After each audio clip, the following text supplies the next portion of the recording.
సెలక్షన్లో ర్యాంకులను విడుదల చేసింది 2024 నుంచి 25 వరకు. అంటే మనం గెలిచిన సంవత్సరానికి ఈరోజు మన ర్యాంకుల్ని ప్రకటించడం జరిగింది. అందులో మన కడపకి రాష్ట్రంలో 3వ ర్యాంకు, అలాగనే జాతీయ స్థాయిలో 31వ ర్యాంకు వచ్చింది. అంతకు మునుపు మనకి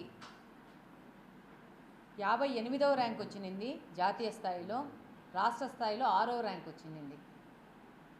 ఈరోజు ఈ యొక్క door to door garbage collection, source segregation, garbage processing, open defecation, free defecation, అలానే గార్బేజ్ ఫ్రీ సైట్స్, ఇలా చాలా ప్రమాణాలను తీసుకొని ఈరోజు ఈ ర్యాంకులను విడుదల చేసింది. అందులో కడపకి రాష్ట్రంలో 3వ ర్యాంకు, జాతీయ స్థాయిలో 31వ రావడం అనేది మన కడప ప్రజలందరికీ గర్వకారణమైన విషయము. అంతేకాకుండా ఈరోజు లాస్ట్ టైం 58వ స్థానం నుంచి ఈరోజు 31వ స్థానంలో వచ్చామంటే ఈరోజు గత సంవత్సరం కాలంగా మన కడప స్వచ్ఛ కడప అనే ప్రోగ్రాం చేసుకుంటూ ప్రజలతో మమేకమయ్యి కార్పొరేషన్ సంబంధించిన సిబ్బందితో అధికారులతో కలిసి ఈరోజు గట్టిగా ప్రయత్నం చేసి కష్టపడ్డాం కాబట్టి ఈరోజు మనము 58వ స్థానం, దాదాపు 100% ముందుకు వచ్చేసాం. ఇది ఈ కడపలో గెలిచినాక, కూటమి ప్రభుత్వం అధికారంలోకి వచ్చినాక తెలుగుదేశం ప్రభుత్వానికి ప్రజలు అవకాశం ఇచ్చినందుకు మొదటి సంవత్సరంలో సాధించిన విజయం.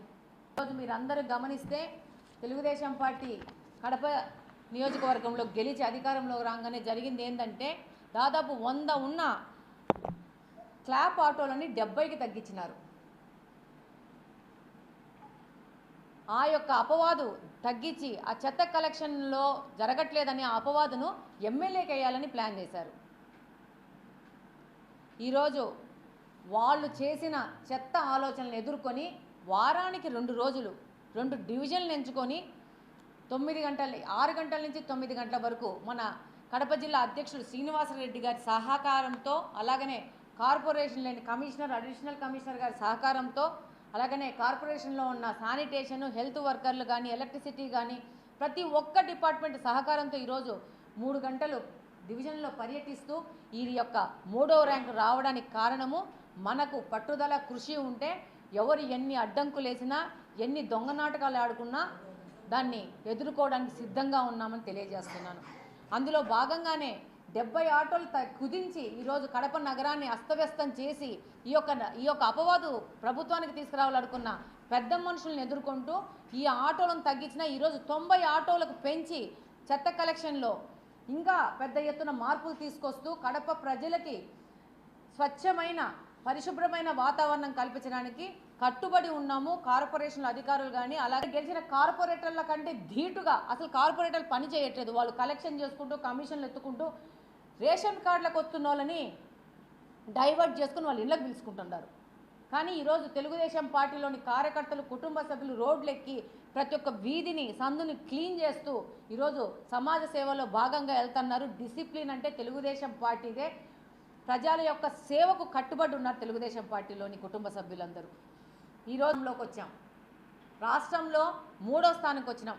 డెఫినెట్గా మన రివార్డు పాయింట్లు పెరుగుతాయి, మనకు వచ్చే రివార్డు అమౌంట్ కూడా పెరుగుతుంది. దీన్ని మొత్తము కడప నియోజకవర్గ అభివృద్ధి కోసము, స్వచ్ఛ కడప కోసము మనం వాడతాం. ఈరోజు చూస్తే మనకంటే ముందు విశాఖపట్నం, రాజమండ్రి ఉంది.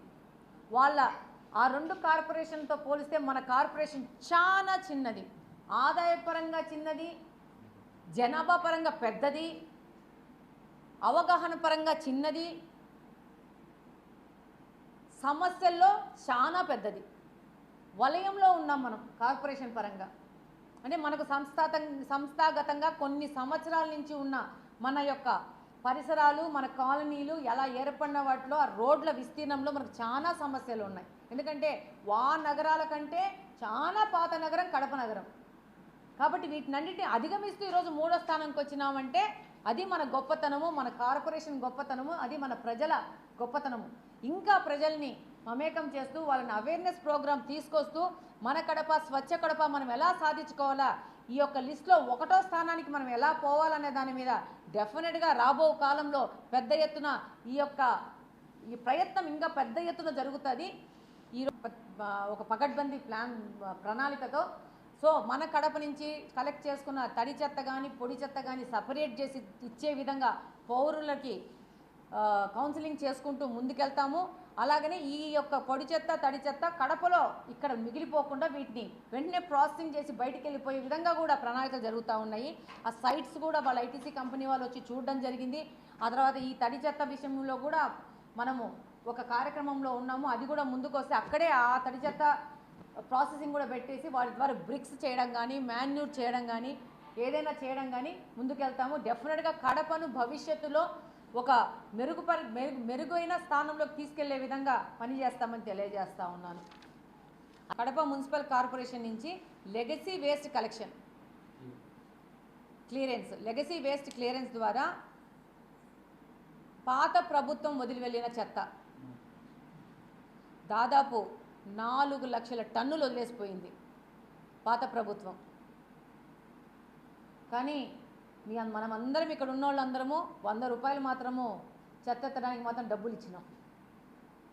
కానీ ఆ డబ్బులు ఎక్కడికి పోయినా ఎవరు కలెక్ట్ చేసుకున్నారు, ఈ చెత్త ఎందుకు మిగిలిపోయింది? దీనికి సమాధానం గత ప్రభుత్వంలోని పెద్దలు సమాధానం ఇవ్వాలి. దానికోసం కూడా 27 కోట్ల రూపాయలు శాంక్షన్ చేసి ఈ లెగసీ వేస్ట్ను కూడా క్లియర్ చేసే విధంగా ఈరోజు ప్రభుత్వం ముందుకెళ్తుంది.